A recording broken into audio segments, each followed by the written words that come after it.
শ্রীমতী রাধা রানী। এত কিছুর পরেও যিনি বৃন্দাবনকে কখনো ত্যাগ করেনি, এমনকি রচনা করে দিলেন কলির যুগ। এই কলির যুগের পাবন অবতারী রূপে ভগবান মহাপ্রভু অবতার নয়। 12টা অবতারের মধ্যে মহাপ্রভুর নাম নেই। ভগবান মহাপ্রভু তিনি অবতার নয়, তিনি হচ্ছে অবতারী। অবতার এবং অবতারীর মধ্যে বিশাল একটা বিভেদ রয়েছে। কি ধরনের পরিবর্তন হতে পারে? অবতার আসে যুগে যুগে 3টি কাজের জন্য। পরমেশ্বর ভগবান শ্রীকৃষ্ণ শ্রীমদ্ ভগবত গীতায় বলেছেন কেন তিনি আসেন। দুষ্টকে দমন করার জন্য, আর সাধুকে রক্ষা করার জন্য, আর নতুন করে ধর্ম সংস্থাপন করার জন্য। তিনি যুগে যুগে 3টি কাজ সম্পাদন করার জন্য আসে। তাহলে মহাপ্রভু অবতারী কেন? মহাপ্রভু এই জন্য অবতারী যে মহাপ্রভু নিজে এসে কলির যুগকে নায়র নিতে এসেছেন। নায়র নেয় কিভাবে? যেমন আমরা মেয়েদেরকে বিয়ে দিই, বিয়ে দিলে আমরা নায়র আনতে যাই। আগে যুগে বেশি ছিল, ফোনটা আসার পরে কমে গিয়েছে। নায়র আনতে যাই, মেয়েকে নায়র আনতে গেলে কি হয়? বাবার বাড়ি থেকে মেয়েরও সম্মান বাড়ে, আর যেই বাড়িতে বিয়ে দিছে ওই বাড়ির জামাতারও সম্মান বাড়ে, যে না অমুক বাড়ির মেয়েকে নায়র নিতে আসছে। নায়র নিতে কিভাবে আসে? বাবার বাড়ি থেকে যে কোনো একজন প্রতিনিধি এসে বলে আমাদের মেয়েকে আমরা নিতে এসেছি। তদ্রূপ শ্রীমান চৈতন্য মহাপ্রভু কলির জীবের কোলাহত জীবকে, এই কলি হচ্ছে দুর্ভাগা কপাল পোড়া কলি, সেই কলিকে রক্ষা করার জন্য বৃন্দাবনেশ্বরী বিশ্বভানু কন্যা শ্রীমতী রাধারানী রূপ ধারণ করে চৈতন্য মহাপ্রভু রূপে নবদ্বীপে এসেছেন। জীব জাগো জীব জাগো গোড়া চাঁদ কহে, কত নিদ্রা যাও হে মায়া পিশাচির কুলে। এই মায়া পিশাচির কুলে তোমরা কত নিদ্রা যাও, তোমাদের লোভিব বলে হইনি অবতার। মহাপ্রভু বললেন এবার আর অবতার হবার জন্য আমি আসিনি, আমি ভগবান হবার জন্য এবার আসিনি, কারো পূজা পাবার জন্য এবার আমি আসিনি। তোমাদের লোভিব বলে হইনি অবতার, আমি ছাড়া বান্ধব আর কে আছে তোমার। মহাপ্রভু বললেন যে আমি ছাড়া তোমাদের আর কেউ বান্ধব নেই, তোমাদের নেওয়ার জন্য এসেছি বলে এবার আর অবতার হইনি। জীবের দ্বারে দ্বারে না খেয়ে চৈতন্য মহাপ্রভু ছিন্ন বসন করে জীবের দ্বারে দ্বারে ঘুরে বেরিয়েছেন। চৈতন্য ভাগবত গ্রন্থে মহাপ্রভু তার মাকে বলছেন, মা বলছে ও নিমাই তুমি নাকি সন্ন্যাসে যাবে। বলছে কে বলছে তোমাকে এই কথা? মায়েরা বড় কঠিন জিনিস। ভাগবতে ইদানিং মায়েদের উপস্থিতি বেশি। আমি এজন্য মনে করি যে মুক্তির পথ আমরা খুঁজে পাচ্ছি।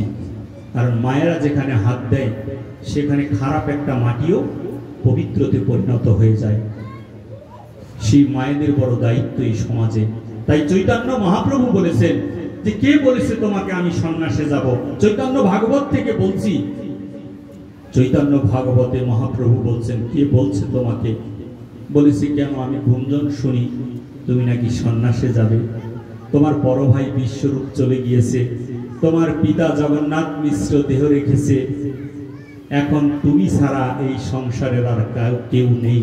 মহাপ্রভু ছাড়া সচী মাতার আর কেউ ছিল না। বলেছে তুমি ছাড়া আর কেউ নেই নিমাই, তুমি সন্ন্যাসে যেও না, তুমি হরিনাম ভালোবাসো, সচী মায়ের ঘরে বসে হরিনাম করো, কিন্তু তুমি সন্ন্যাসে যেও না, একলাই নিমাই। তাহলে তোমার গৃহে যে নববধূ মাত্র 45 দিন সংসার করেছেন বিষ্ণুপ্রিয়ার সাথে, বলেছে এই নববধূকে রেখে তুমি এখন চলে যাবে, বউটার মুখের দিকে আমি তাকাতে পারি না। নববধূ মাত্র 45 দিন ধরে তোমার সেবা পূজা করছে আর তুমি সন্ন্যাসে চলে যাবে। মহাপ্রভু বললেন তুমি এত চিন্তা করছো কেন মা? যদি নিমাই নিমাই বলে ডাকো তাহলে একটা নিমাইয়ের মা হবে, আর যদি বদনে একবার কৃষ্ণ কৃষ্ণ বলে ডাকো তাহলে জগৎবাসী সবাই মা হবে।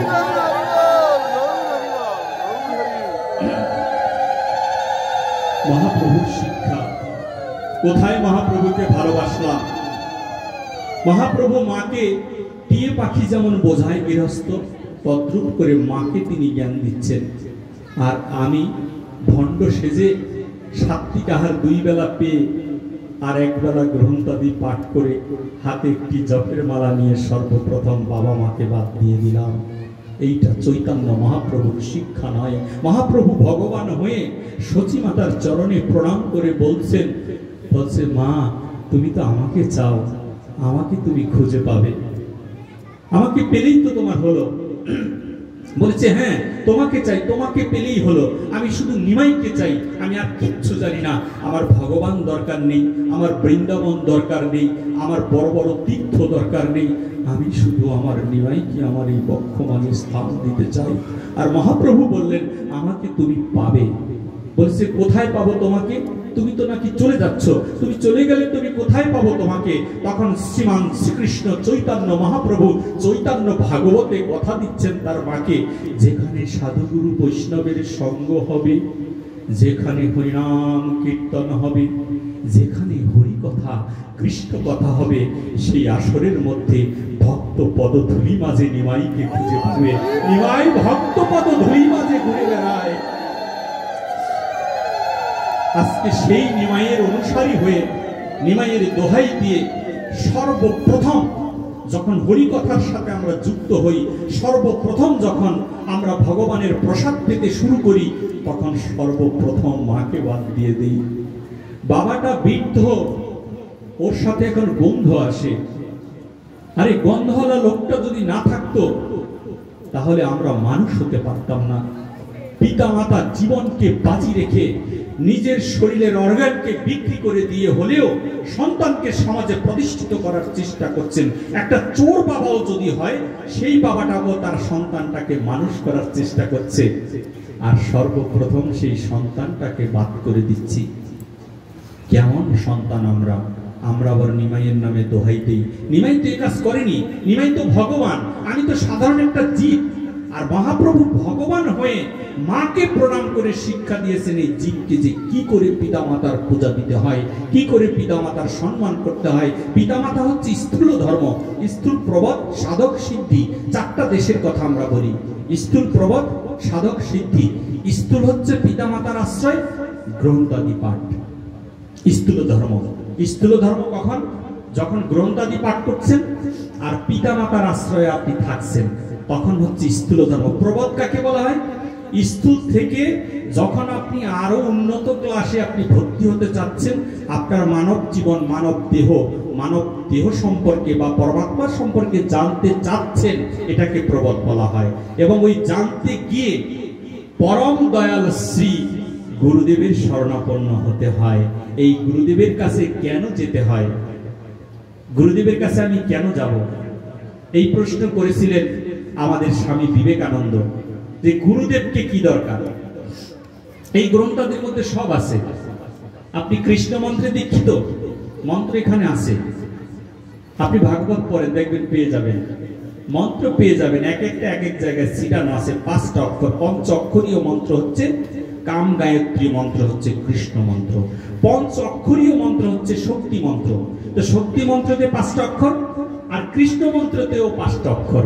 এগুলো কোথায় পাওয়া যায়? গ্রন্থাদির মধ্যে বর্ণনা। তাই স্বামী বিবেকানন্দ জিজ্ঞেস করেছিলেন তার গুরুদেবের কাছে, রামকৃষ্ণ পরমহংস দেবকে। স্বামী বিবেকানন্দ বললেন, ও গুরুদেব, তোমাকে আবার কিসের প্রয়োজন মানব জীবনে? বলেছে, নরেন কি বলছো? অর্থাৎ বিবেকানন্দের নাম ছিল নরেন দত্ত। বলেছে, নরেন কি বলছো? আমাকে কিসের প্রয়োজন? মানে গুরুদেবের প্রয়োজন নেই? বলছে না, গুরুদেবের কোনো প্রয়োজন নেই। গুরুদেব যে বীজ মন্ত্র কানে দিবে সেটা আমি পেয়ে গেছি গ্রন্থতে। আচ্ছা ঠিক আছে, তোমার উত্তরটা আমি পরে তোমাকে বলে দিব। স্বামী বিবেকানন্দকে বলছেন তার গুরুদেব কেন মানব জীবনে দরকার, সনাতন ধর্ম কেন সাজেস্ট করছেন যে একজন গুরুর শরণাপন্ন হও। এবার বলছে, অনেকে আমাকেই কল করে বলছে, বাবা আমার ছেলেটা তো বিয়ে দিয়েছি, এখন সন্তানাদি নিবে, তাই একজন ভালো গুরুদেব দরকার। ও মা, তোমার সন্তান এই 25 বছর বয়স হয়ে গিয়েছে, এখনো গুরুদেবের কাছে পাঠাওনি, বিয়ে দিয়ে দিলে, এখন আবার সন্তান উৎপাদন করবে, তাও তুমি খবর নেওনি গুরুদেবের। সন্তান হয়ে গিয়েছে, বলছে এখন গুরুদেবের প্রয়োজন। কেন? শাস্ত্র গ্রন্থাদি কি বলছে? 8 বছর বয়সে পরমেশ্বর ভগবান শ্রীকৃষ্ণ সন্দীপনী মনির আশ্রমে গিয়ে তিনি দীক্ষা গ্রহণ করে তিনি প্রমাণ করেছিলেন মানব জীবনে কখন গুরুদেব প্রয়োজন। শিশুকালে ভজে কৃষ্ণ পাইবার আসে, যৌবনে ভজে কৃষ্ণ আসে কি না আসে, আর বৃদ্ধকালে ভজে কৃষ্ণ যমের তর আসে। যম আমাকে নিয়ে যাবে, সেই জন্য বৃদ্ধকালে কৃষ্ণ কৃষ্ণ করে বেড়ায়। আর শিশুকালে ভজে কৃষ্ণ পাইবার আসে, এই জন্য শিশুবেলা থেকে কৃষ্ণ ভজন। সেই জন্য বলেন যে আবার যদি পাঠাও দয়াল এই ভব সংসারে, একটা কৃষ্ণ ভক্ত মায়ের গর্ভে জন্ম দিয়ে মরে। আমি কৃষ্ণ ভক্তের ঘরে কেন যাইতে চাই? এজন্য যেতে চাই যে শিশুবেলা থেকে সে আমাকে কৃষ্ণ ভক্তি শিক্ষা দেবেন। তো নরেন দত্ত বললেন যে গুরুদেব দরকার নেই, কারণ গুরুদেব যা দিয়েছে বীজ মন্ত্র সেটা আমি গ্রন্থতে পেয়েছি। তাই জীবগণ যখন ভাগবত শাস্ত্র আদি জানবেন তখন তো তারা এই বীজ মন্ত্র পেয়ে যাবে। তা গুরুদেবের আর কিছু দরকার নেই। কিছুদিন পরে, কারণ ওই রামকৃষ্ণ পরমহংসদেব জানতেন যে নরেনকে প্রমাণ ছাড়া কিছু বোঝানো যাবে না। নরেন দত্ত মানে স্বামী বিবেকানন্দ প্রমাণ ছাড়া কোনো কথা বুঝতে চাইতেন না, যে আমাকে প্রমাণ দিতে হবে। এখানে বলবেন একটা কলম আছে, কলমটা নেই সেটা স্বামী বিবেকানন্দ বলতেন না যে এখানে কলম আছে, কলম দেখাতে হবে তাকে। নাসরবান্দা শিষ্য ছিলেন তিনি। তখন স্বামী বিবেকানন্দকে নিয়ে, এই নরেন দত্তকে নিয়ে রামকৃষ্ণ পরমহংসদেব বিকাল বেলা গোধূলি লগ্নের আগে একদিন নদীর পাড়ে চলে যায়। নদীর পাড়ে গিয়ে বলছে, নরেন তোমাকে এখানে কেন এনেছি? বলছে আমি জানি না, তোমার হুটহাট বুদ্ধি। নদীর পাড়ে এসে কি করবো? বলছে দুইজনে বিকালে একটু হাঁটি ঠান্ডা বাতাসে। কিছু সময় পরে দেখছে একটা স্টিমার আসছে। তখন রামকৃষ্ণ পরমহংসদেব স্বামী বিবেকানন্দকে বলছে স্টিমারটা কোথায় যেতে পারে? বললো এইদিকে বন্দর তো কৃষ্ণনগর, হয়তো কৃষ্ণনগরে যেতে পারে। তো নরেন এখান থেকে কৃষ্ণনগর যেতে কতক্ষণ লাগে? বললো 5 ঘন্টা লাগবে আনুমানিক। এই স্থান থেকে 5 ঘন্টায় সে কৃষ্ণনগর যেতে পারবে, স্টিমার চলছে সাই সাই করে। বলছে ও আচ্ছা। 1 ঘন্টা পরে দেখছে একটা ডিঙ্গি নৌকা আসছে, ছোট একটা ডিঙ্গি নৌকা। বলছে ও নরেন, বলছে বলেন গুরুদেব, এই ডিঙ্গি নৌকাটা কৃষ্ণনগরে কতক্ষণে যেতে পারবে? বলছে ডিঙ্গি নৌকাটা জীবনেও কৃষ্ণনগরে যেতে পারবে না। বলেছে কেন? বলছে সামনে 4 নদীর মুখ আছে, ওইখানে গেলেই ডুবে যাবে, এখানে প্রচন্ড স্রোত, ওইখানে ছোট নৌকা যেতে পারে না। তো বলেছে ধরো যদি যেতে পারে, বলছে ও 1 মাসে যেতে পারবে হয়তো বা, যদি না ডুবে যায় তাহলে 1 মাসে যেতে পারবে। স্টিমার গেল 5 ঘন্টায় আর ও গেল 1 মাসে।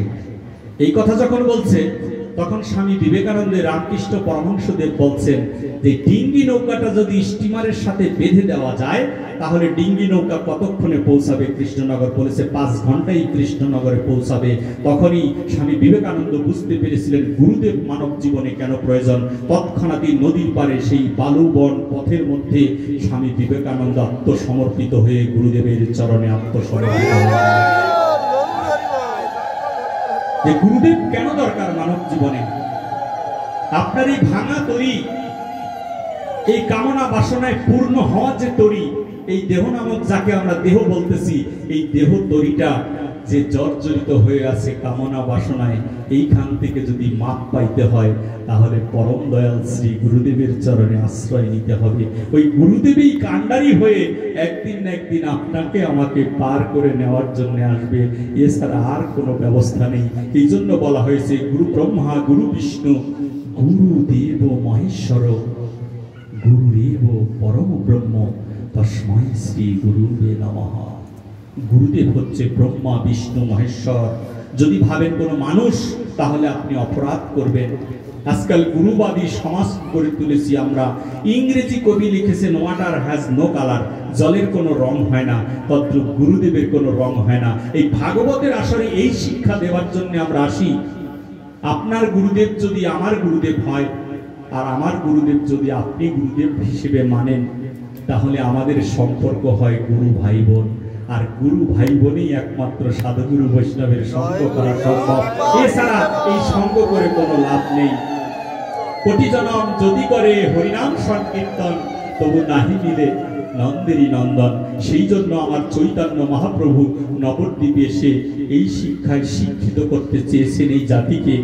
কিন্তু দুর্ভাগা আমরা একত্রিত হয়েছি, ব্রাহ্মণ ক্ষত্রিয় বৈশ্য শূদ্র 4 বর্ণের লোক আমরা একত্রিত হয়েছি, কিন্তু এখান থেকে বেরিয়ে গেলেই আর একত্রিত থাকি না। বলি কায়েস্তের ছেলে বলি সাহার ছেলে, এদের সাথে সম্বন্ধ চলবে না, তাহলে কার সাথে চলবে? আরে কায়েস্তের আর যদি সাহার ছেলের সাথে তোমার মেয়েটা বিয়ে দাও বা তুমি একটা মেয়ে আনো, তবু তো শাঁখা সিঁদুর পরে 3 বেলা পূজা অর্চনা করে বাঁচতে পারবে মেয়েটা। কিন্তু তুমি সেইটা করলে না, পরে কি হয়, বিধর্মীর সাথে চলে যায়, এবার খুব শাঁখা সিঁদুর করতে পারে তোমার মেয়ে। এই তো হচ্ছে সনাতনীর অবস্থা। সনাতনীকে যদি কেউ আঘাত করে, সনাতনীকে যদি কেউ ধ্বংস করার চেষ্টা করে, সেইটা একমাত্র সনাতনীরাই করেছে, বাহিরের কেউ সেই কাজ করেনি। সনাতনীর শত্রু হচ্ছে সনাতনী। এটা চৈতন্য মহাপ্রভুর শিক্ষা। মহাপ্রভুর শিক্ষাকে আমরা ভুলে গিয়েছি। আজকে ভাগবতের আসরে আপনাদের মাঝে বসেছি, এখানে একটি চেয়ার ছিল, চেয়ারটিকে সরানো হয়েছে।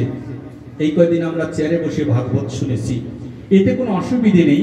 যদি ভাগবতের প্রবক্তা যদি শারীরিকভাবে আনফিট থাকে, সেই চেয়ারে বসে আপনাকে ভাগবত কথা শোনাতে পারে। কিন্তু আপনারা বিশ্বাস করুন, শাস্ত্র গ্রন্থ কি বলছে, এই ব্যাসাসন স্বাভাবিক কোনো আসন নয়, এই ব্যাসাসন স্বাভাবিক বসার কোনো জায়গা নয়। এই ব্যাসাসনটাকে ইদানিং গ্যাস আসনে পরিণত করা হচ্ছে, কিন্তু আমরা কেউ বাধার সৃষ্টি করছি না। এখানে বসে বসে টাকা ইনকাম করা হচ্ছে।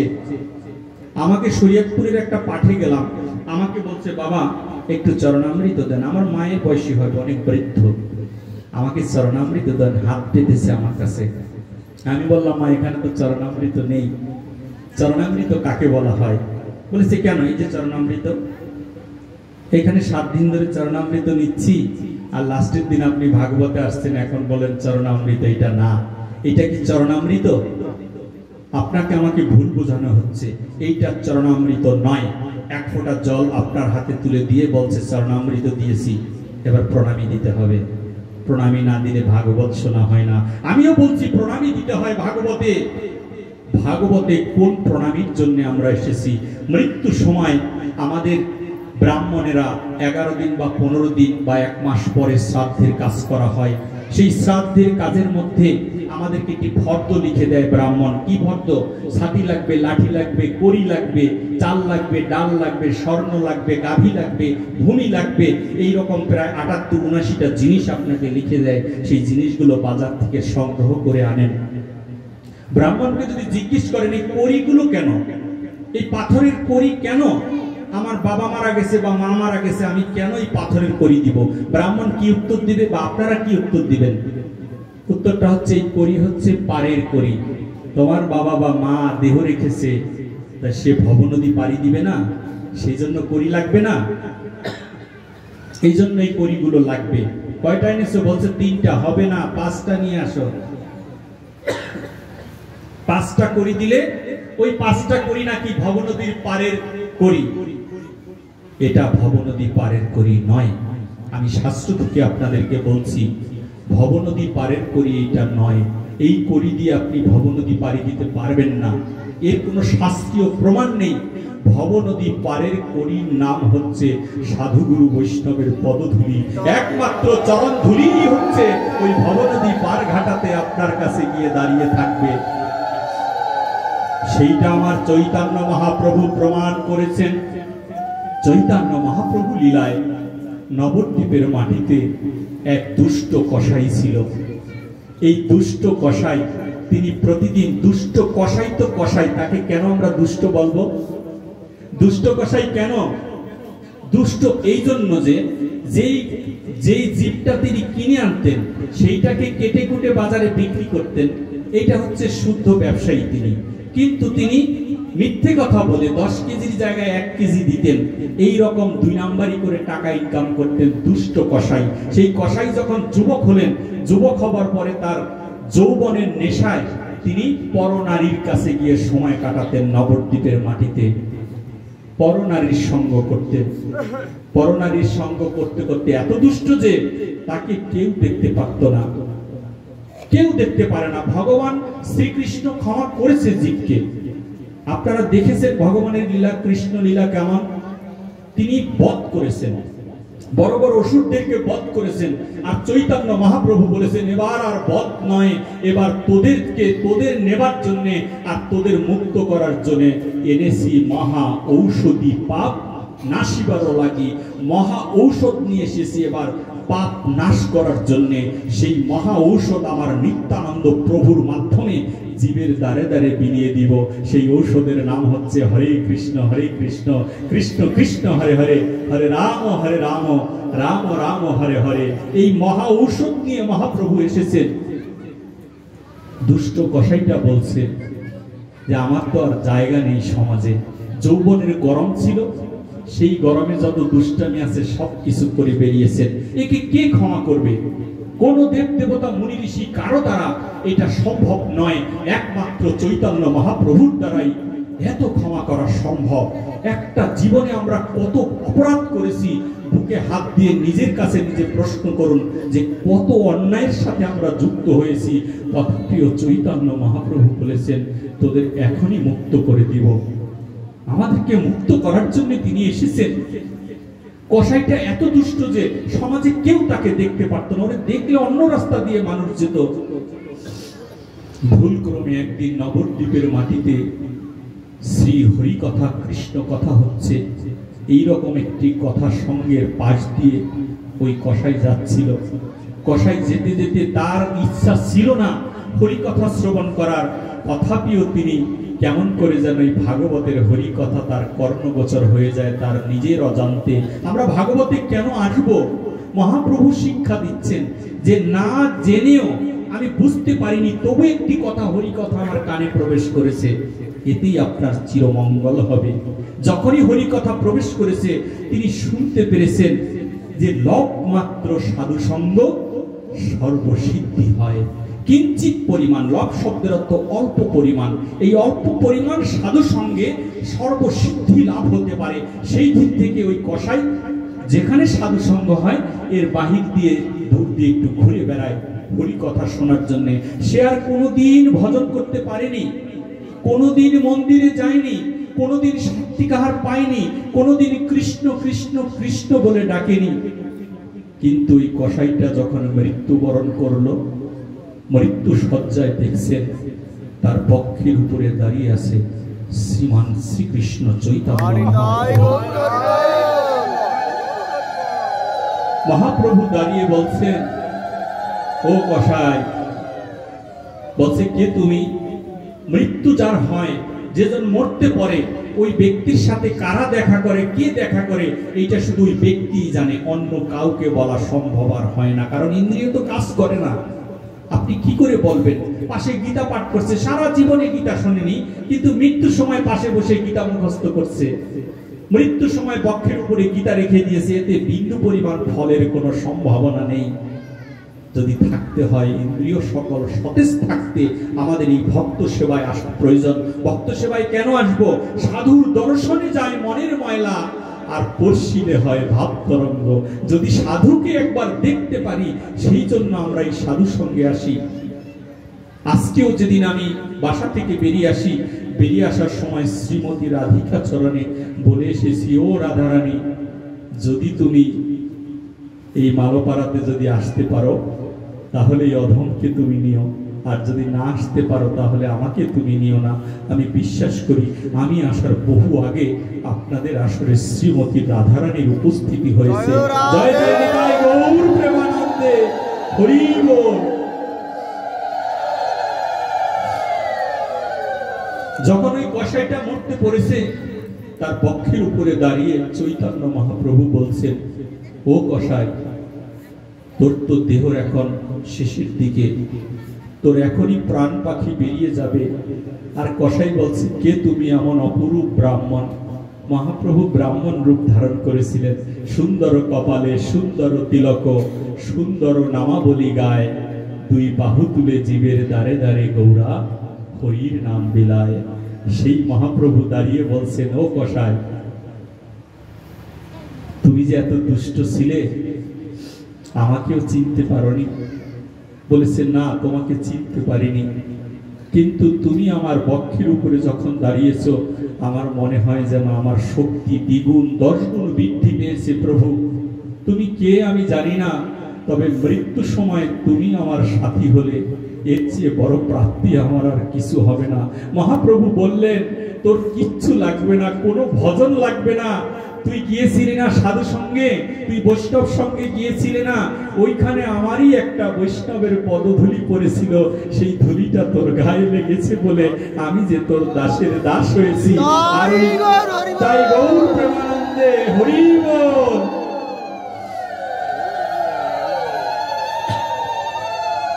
বলেছে আমি যে তোর দাসের দাস হয়েছি। বলেছে প্রভু তুমি যাচ্ছ কেন?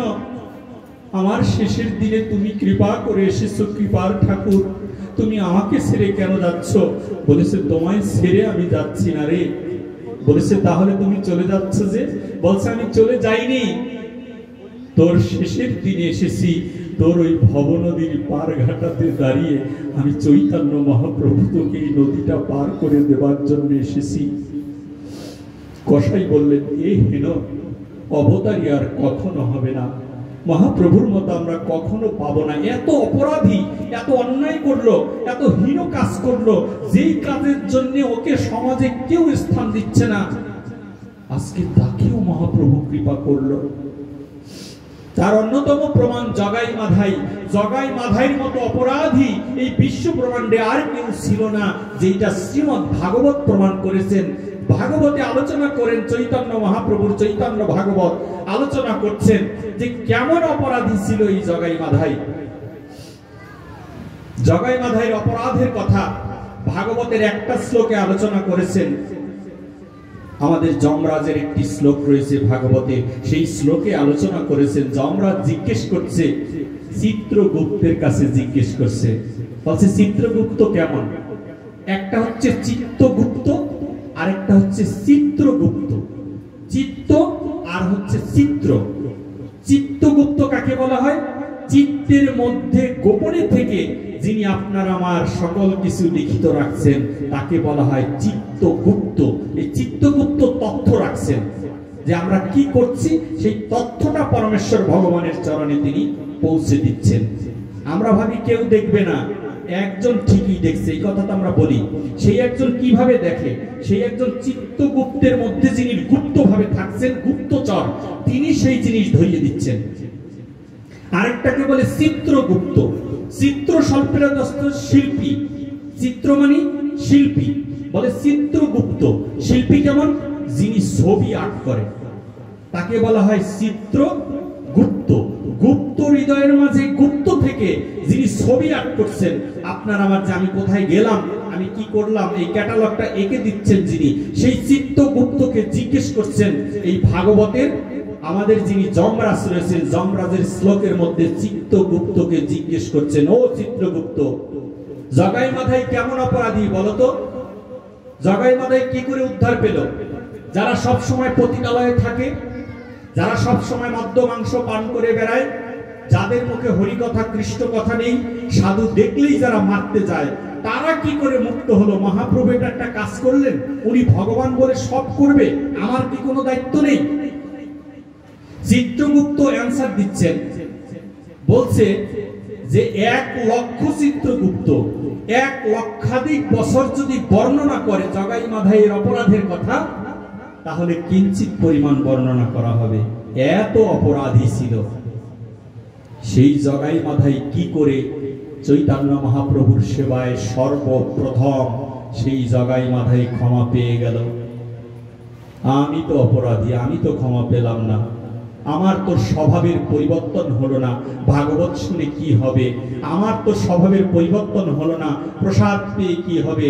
আমার স্বভাবের পরিবর্তন হলো না, আমি তো গৌর গোবিন্দ ভজন শিখলাম না একদিন, একদিন তো নয়ন জলে ভেসে ভেসে বললাম না, গো রাধারানী তুমি ভালো থেকো, তোমার সেবায় তুমি আমাকে একটু রেখো, তোমার ভক্তির সেবায় যেন যুক্ত থাকতে পারি। এই প্রার্থনাটাই তো আমাদের মাঝে আসে না। এই ভাগবত তো এই প্রার্থনা আপনাকে শিক্ষা দিবে। ভাগবত তো মানুষ হওয়ার কথা শিক্ষা দেয়। সনাতন ধর্ম ভেসে আসেনি, সনাতন ধর্মের পরম্পরা রয়েছে। সনাতন ধর্ম অন্য কোনো ধর্ম নিয়ে বাজে কথা বলে না। সনাতন ধর্ম উল্টা পাল্টা পথে চলার চেষ্টা করে না। কি পথ? সভ্য শান্ত, যেই পথে শান্ত শিক্ষা দেয়, মানুষ হয়ে মানুষকে চেনার শিক্ষা যে ধর্ম দেয়। আজকে তো মানুষ হচ্ছি, আমরা জন্ম নিচ্ছি, হাত পা চোখ কান সবই আছে মানুষের মতো, কিন্তু ব্যবহারটা হচ্ছে অসুরের মতো। তাহলে আর কিভাবে মানুষ হলাম? আমি আমার ব্যবহারের কথা বলছি, ব্যবহারের পরিবর্তন হয়নি। তাহলে ভাগবত শুনে কি হবে? কোটি জনম যদি করে হরিনাম সংকীর্তন, তবু নাহি মিলে নন্দেরই নন্দন। 1 কোটি জনম করলেও হবে না। কিন্তু মহাপ্রভু বলেছেন, একবার যদি বদনে, তোদের কিচ্ছু লাগবে না, শুধু নিতাইয়ের শিক্ষায় শিক্ষিত হয়ে তুই বাহু তুলে বদনে একবার হরি বলে ডাক, তাহলেই হরির কৃপা লাভ হয়ে যাবে। কত কিছু ভজনের সিস্টেম, ভজন শিখি আমরা, কত ভাবে শিখি। আমাদের এত ভজনের কি দরকার? এই যে একটা মা আছে দেখেন, কত কষ্ট করে ভজন করছেন উনি। এই যে আমার পাশে, ডান পাশে আমার মা বসা, ওনারা কত কষ্ট করে ভজন করছে। আপনাকে আমাকে এত কষ্ট করতে হবে না, আমরা তো কষ্ট করতে চাই না। শাস্ত্র কি বললেন? সাধুকে বলেছে সাধু সাবধান, অর্থাৎ ওনাদেরকে সাবধান করে দিয়েছে, সাধু সাবধান। আর অধমকে বলছে তোমার কোনো দায়িত্ব নেই, শুধু সাধুর সঙ্গ করো। এই সাধুর যদি সঙ্গ আমরা মানতে পারি, আর কিচ্ছু আপনার আমার লাগবে না। এত ভজনের পথ খুঁজে লাভ কি? কি পাবেন? অনেকে ভাবতে পারেন যে এই শাওন গোসাইয়ের মতো কেন আমি গ্রন্থ পড়ি না, ওনার মতো মালা জপ করি না, ওনার মতো খাই না। এত ওনাকে দরকার নেই। দরকার কাকে? শুধু এই যারা ভজন করছে তাদের শ্রীচরণে নিজেকে আত্মসমর্পিত করে দাও, যেটা শ্রীমতী রাধারানী শ্রীধাম বৃন্দাবন ধামে আমাদেরকে শিক্ষা দিয়েছেন শ্রীমতী রাই কিশোরী। রাধারানীর শিক্ষাটা কেমন? রাধারানী শিখিয়েছেন কিভাবে আত্মসমর্পিত হতে হয়। ললিতা বিশাখাকে বলছেন ফুল প্রমাণাতাং। শ্রীমতী রাধারানী নিজের মুখে বৃন্দাবনে প্রেম সরোবরে দাঁড়িয়ে বলছেন, ও ললিতা বিশাখা, ফুল প্রমাণাতাং। ফুল প্রমাণাতাং শব্দের অর্থ পুরোপুরি আত্মসমর্পিত। বলেছে পুরো আত্মসমর্পিত হয়ে যাও। কার জন্য আবার রেখে দাও? গুরুদেব আসে কাপড় দেওয়ায় ব্যস্ত, গুরুদেব আসে পায়ে তেল দেওয়ায় ব্যস্ত, গুরুদেব আসে তার সেবায় ব্যস্ত। হ্যাঁ, তার সেবা আমরা করব, এটাই যেন শেষ কথা নয়। গুরুদেবের কাছে সেই সম্পদ রয়েছে যাকে মহাপ্রভু নাম দিয়েছেন নির্মলা ভক্তি। ওই নির্মল ভক্তির কাছে কিছু চাইতে হয় না। মহাপ্রভু শিক্ষা দিয়েছেন নজনন নধনন ন কবিতা সুন্দরী বা জগদীশ্বর কাময়ে। মহাপ্রভুর শিক্ষা, ধন চাই না, জন চাই না, সুন্দরী রমণী চাই না, বা বাসুদেব কাময়ে, বাসুদেব তোমাকেও চাই না। মহাপ্রভুর শিক্ষা কেমন? ভগবানকে চায় না। মহাপ্রভুর শিক্ষা ভগবানের জন্য কত সন্দেশ বাতাসা কিনে নিয়ে আসি, ভগবানে মিষ্টি দিব, ভগবানকে প্রসাদ দিব, ভগবানকে কাপড় দিব।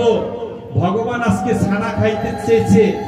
এই যে উল্টো রথ গেল আজকে, উল্টো রথে দেখি কাঁঠাল 2টা কাঁধে নিয়ে আর 100টা কাঁধে নিয়ে যাচ্ছে রাস্তা দিয়ে। কোথায় যাচ্ছ? আরে আজকে জগন্নাথের উল্টো রথ না, উল্টো রথে জগন্নাথ কাঁঠাল আর কলা পছন্দ করে।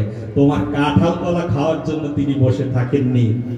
কি দিচ্ছেন সেটা বিষয় নয়, আপনি কিভাবে দিচ্ছেন সেটা হচ্ছে বিষয়। আপনার ওই ভাবটাকে তিনি গ্রহণ করার জন্য আসে। প্রত্যেকটা গ্রন্থে এই কথাই বলছেন। শ্রীমদ্ ভগবত গীতায় অর্জুনকে শ্রীকৃষ্ণ এই কথাই বলছেন। কৃষ্ণ অর্জুনকে বলছেন, অর্জুন তুমি আমাকে কি দিচ্ছ? এইগুলো কোনো কিছুর দরকার নেই। ওই গাছের ফল ভগবানের, ফুল ভগবানের, গাভীর দুগ্ধ ভগবানের, ওই পাখিটা ভগবানের, তুমি কি দিবে? নদীর জলটা ভগবানের। এইগুলো দিয়ে ভগবানের সেবা দিতে চাই আমরা। এইগুলো মূল উদ্দেশ্য নয়। মূল উদ্দেশ্য হচ্ছে কিভাবে তাকে দিচ্ছি, সেটাই মূল উদ্দেশ্য। হে অর্জুন, তুমি যদি আমাকে দিতে চাও তাহলে তোমার মনটা আমাকে দান করে দিয়ে দাও। এই মনটা আমি তোমার কাছে চাই, সেই মনটাই তো দিতে পাচ্ছি না। ওরে বৃন্দাবনে যাব আমি, ওই না বৃন্দাবনে যাব রে, ব্রজ গোপীর দ্বারে দ্বারে কবে ভিক্ষা মেগে খাবো। বৃন্দাবনে কবে যাবি রে মন? এই মনটা তো বৃন্দাবনে যায় না, আমার দেহ যায়।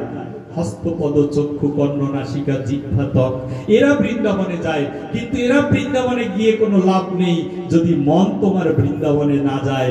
আর মনটা যদি বৃন্দাবনে না যায়, তাহলে এই যে রাধারানী ঘোষণা দিয়েছেন যেখানে সাধুগুরু বৈষ্ণবের আগমন, সেটা হবে নবমধুর বৃন্দাবন। সেই বৃন্দাবনে এসে ভক্তের পদধূলি গায়ে মেখে নাও, তাহলে আমি হব তোমার কান্ডারি। বৃন্দাবনের রাধিকাই শিক্ষা দেয়। রাধারানীকে ব্রজগোপী বলছেন, ললিতা বিশাখা চন্দ্রা এরা এসে ব্রজগোপীরা রাধারানীকে বলছে, ও রাধারানী আমাকে কিছু দাও না। এই যে রাধা নাম, এখানে গুরুদেবরা বসা রয়েছে, ওনাদের সম্মুখে আমার কাছে হরি কথা শোনা আর তাদের গল্প শোনা সমান কথা হবে। এরা হচ্ছেন মূরতি, এদের চরণে চরণ দর্শনের জন্যই আমি অধম আপনাদের দ্বারে দ্বারে একটু ঘুরে বেড়াই, শুধু ওনাদের চরণ দেখবো বলে, অন্য কোনো বাসনা নেই। আর কোনো বাসনা যেন কোনোদিন নাও হয়। এমন দিনও গিয়েছে আমার জীবনে, আমার জীবনী বলার জন্য আসিনি, কথা প্রসঙ্গে বলছি। আমার একটি বাচ্চা মাত্র 1 বছর বয়স, আরেকটা বাচ্চা স্কুলে শিক্ষা দিচ্ছেন। রাধারানী বলছেন, ও বিশাখা মুখটা কালো কেন? ও ললিতা মুখটা কালো কেন? ও চন্দ্রা তুমি মুখ ঘুরিয়ে আছো কেন? গোপীদের ডাকছে, বলছে তোমার সাথে সব সময় সঙ্গ করি, সব সময় রাধারানী তোমার সেবা দেই। আমরা কৃষ্ণ সেবা দিতে রাজি নয়, কৃষ্ণ বড় ছলনাময়, কৃষ্ণের সেবা আমরা দিব না, আমরা তোমার চরণে থাকতে চাই। এর বিনিময়ে তুমি তো আমাদেরকে কিচ্ছু দিচ্ছ না, আমাদেরকে আশীর্বাদ করো, আমাদেরকে একটা আশীর্বাদ অন্তত দাও রাধারানী। রাধারানী বলছে, আমার কাছে আশীর্বাদ চাইবি? ভক্তের আশীর্বাদ অনেক সময় মিস হয়ে যায়, কিন্তু ভক্তের অভিশাপ কোনোদিন মিস হয় না। বৈষ্ণব অপরাধ যদি কেউ করি, সেই অপরাধ কোনোদিন মিস হবে না। রাধারানী বললেন, আশীর্বাদ দিতে জানি না, আমি তোদের অভিশাপ দিতে চাই। আর ব্রজগোপীরা আঁচল পেতে দাঁড়িয়ে আছে, কত নির্মল ভক্তি। অভিশাপ দিবে, আমাকে যদি কেউ প্রণাম করে দেয়, আমাকে প্রণাম দেয়, আমি যদি বলি আপনাকে অভিশাপ দিব, তাহলে ওই লোক তো দৌড় দিয়ে পালাবে। আর বৃন্দাবনের ধর্ম কি শিক্ষা দেয়? ব্রজগোপী আঁচল পেতে দাঁড়িয়ে আছে, তোমার আশীর্বাদ আমাদের কাছে প্রসাদ রূপে গ্রহণ করব, কৃপা করে অভিশাপ দিয়ে দাও, আশীর্বাদ আর কোনোদিন চাইব না। কত নির্মল ভক্তি দান করছেন রাধারানী। রাধারানী বলছে, আমার আশীর্বাদটা নিবিত। বলছে, আশীর্বাদ চেয়েছিলাম, দিবে বলেছে অভিশাপ, তাহলে অভিশাপটাই আশীর্বাদে যেন পরিণত হয়। আর তুমি এই অভিশাপ দাও আমাদেরকে, যে অভিশাপটা সর্বশ্রেষ্ঠ অভিশাপ, যে অভিশাপ যেন আমরা আঁচল পেতে গ্রহণ করতে পারি। অভিশাপ নেবার জন্য ব্রজগোপী বসে আছে, আর আমি আশীর্বাদের জন্য মাথা আগিয়ে দেই। ওই গুরুদেবকে বলি আশীর্বাদ করেন। আবার জিজ্ঞেস করে কি আশীর্বাদ, বলে বলবেন না, ছেলেটার ঘরে বাচ্চা হয় না, এই আশীর্বাদ করে দেন। আর চাইতেই তো জানি না, আমরা তো বোকা, সেই জন্য চাইতে জানি না। এই চরণে কি এই জিনিস চাইতে হয়? সন্তান হয় না, গাড়ি হয় না, বাড়ি হয় না, চাকরি হয় না। এখানে যে বাবাজিরা আছেন, ওনাদের অনেক শিষ্য আছে, ওনাদের কাছে জিজ্ঞেস করুন এটা বাস্তব কথা আমি বলছি কিনা। প্রণাম করি বলে সন্তান দাও, কিন্তু কেউ বলে না প্রণাম করেছে গুরুদেব আপনার কাছে কোনো আশীর্বাদ চাই না, শুধু যেন কৃষ্ণ ভক্তের চরণে যেন আমার মতি হয়ে যায়, সেই আশীর্বাদটা আমাকে করে দেন। এইটা চাওয়ার সংখ্যাটা কমে গিয়েছে বলে এই জীবের দুর্দশার কিছু ছাড়ছে না।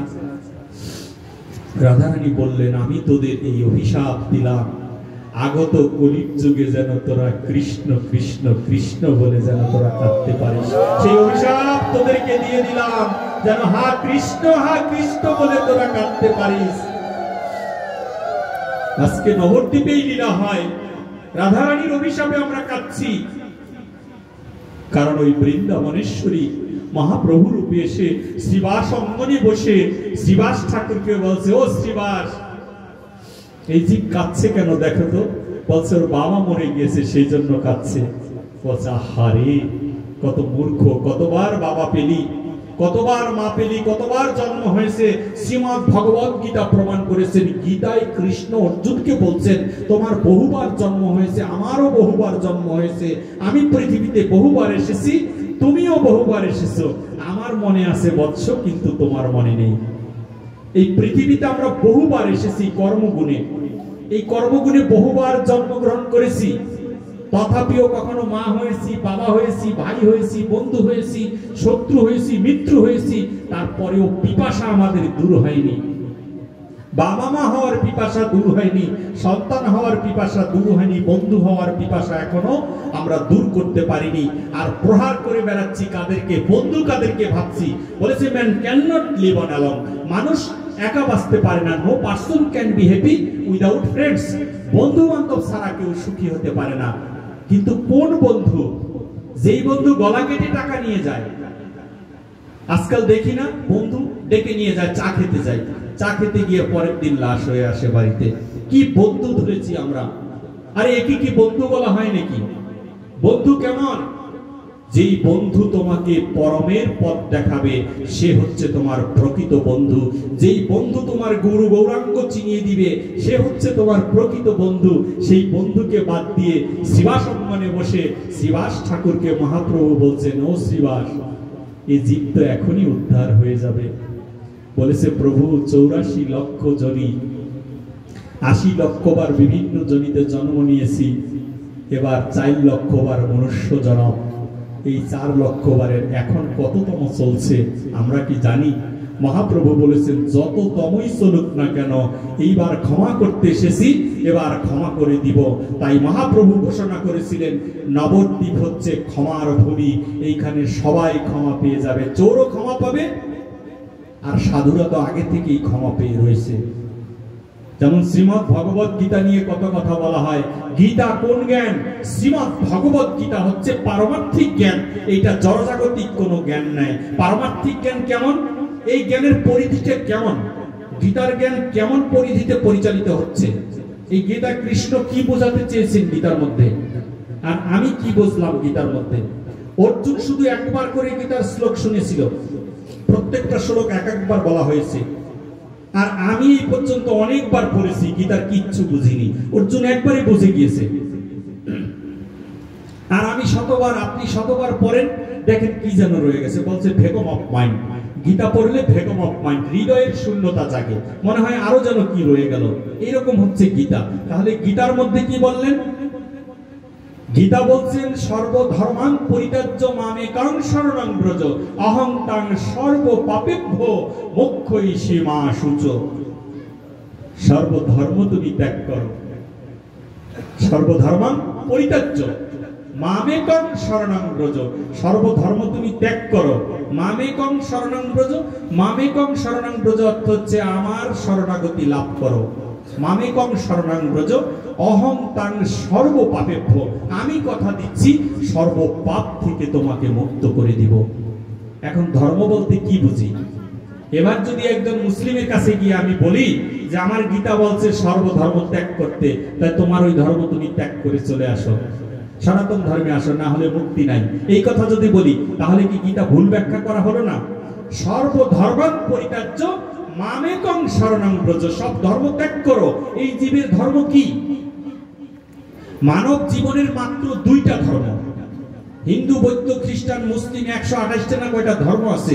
এইগুলোকে ধর্ম বলেনি শ্রীমদ্ ভগবত গীতা। গীতা বলছেন এই জীবের মাত্র 2টা ধর্ম, একটা হচ্ছে দৈব প্রকৃতি, আর একটা হচ্ছে ঐশ্বরিক প্রকৃতি। এক ধরনের অসুর আছে, মানুষের রূপে অসুর, আর আরেকটা হচ্ছে দৈব প্রকৃতি। দৈব প্রকৃতি কেমন?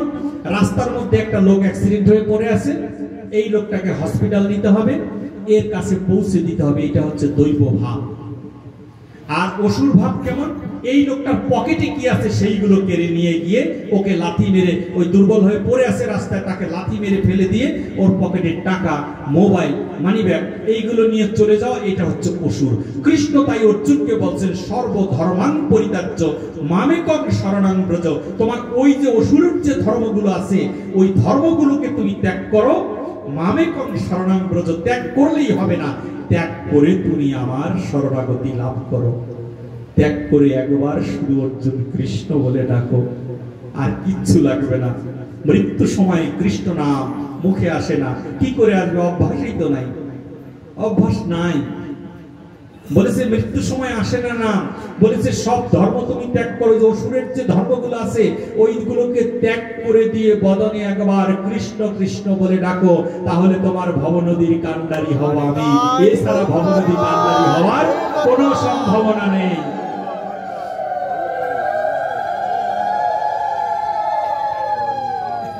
আজকে আমাদের এই সমাজটাকে আমরা বিষিয়ে তুলেছি কেন? এত ধর্মবাদ, এত মতামত কিসের? হিসাব তো খুবই সোজা। মহাপ্রভু সব হিসাব সোজা করে দিয়েছেন। স্বাভাবিক আমার মতো যারা, আমার মতো পাষণ্ড আর হবে না।